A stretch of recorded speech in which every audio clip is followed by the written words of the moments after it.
5 seconds to go.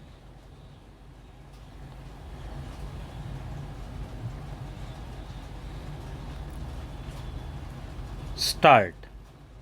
Going further, we have heard Mr. Tushar Mehta, learned additional Solicitor General for the Union of India, Mr. K. Radhakrishnan, learned Senior Counsel, appearing in interlocutory application number 94 of 2018, in writ petition number 76 of 2016, Mr. Mahesh Jethmalani, learned Senior Counsel, appearing in interlocutory application number 91 in writ petition number 76 of 2016, and Mr. Soumya Chakraborty, learned Senior Counsel, appearing in interlocutory application number 94 of 2018 in writ petition number 76 of 2016. It is submitted on behalf of the petitioners and the interveners that homosexuality, bisexuality, and other sexual orientations are equally natural and reflective of expression of choice and inclination founded on consent of two persons who are eligible in law to express such consent, and it is neither a physical nor a mental illness, rather, they are natural variations of expression and free thinking process, and to make it a criminal offense is offensive of the well established principles pertaining to individual dignity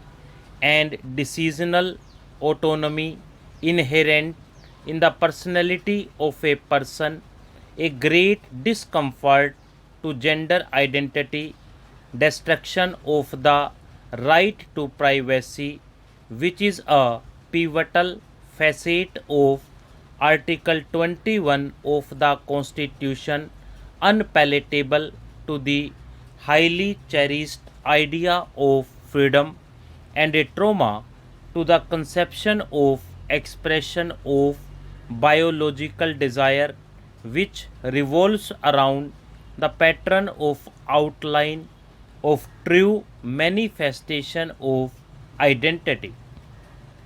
That apart, the phrase order of nature is limited to the procreative concept that may have been conceived as natural by a systematic conservative approach, and such limitations do not really take note of inborn traits or developed orientations, or, for that matter, consensual acts which relate to responses to series of free exercise of assertions of one's bodily autonomy.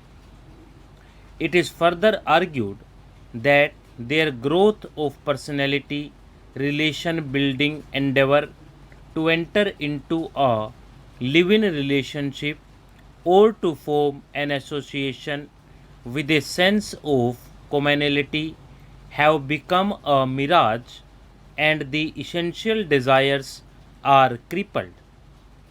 It is urged that the American Psychological Association has opined that sexual orientation is a natural condition, and attraction towards the same sex or opposite sex are both naturally equal, the only difference being that the same sex attraction arises in far lesser numbers.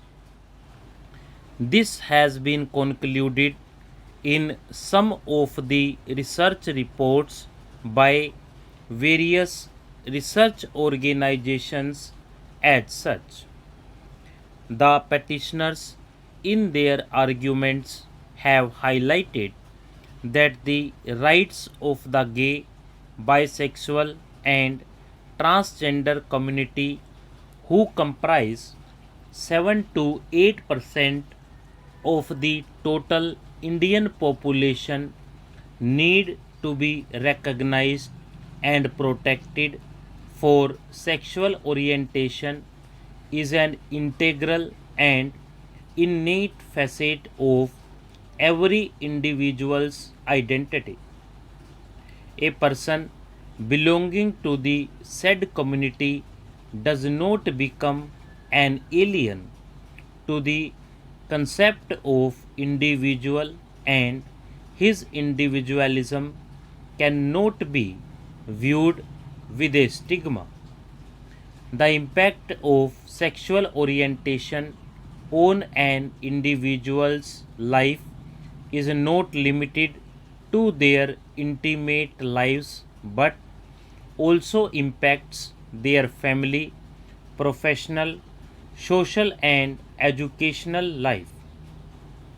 As per the petitioners, such individuals need protection more than the heterosexuals so as to enable them to achieve their full potential and to live freely without fear, apprehension, or injury in such a manner that they are not discriminated against by the society openly or secretly or by the state in multifarious ways in matters such as employment, choice of partner, testamentary rights, insurability, medical treatment in hospitals, and other similar rights arising from live-in relationships which, after the decision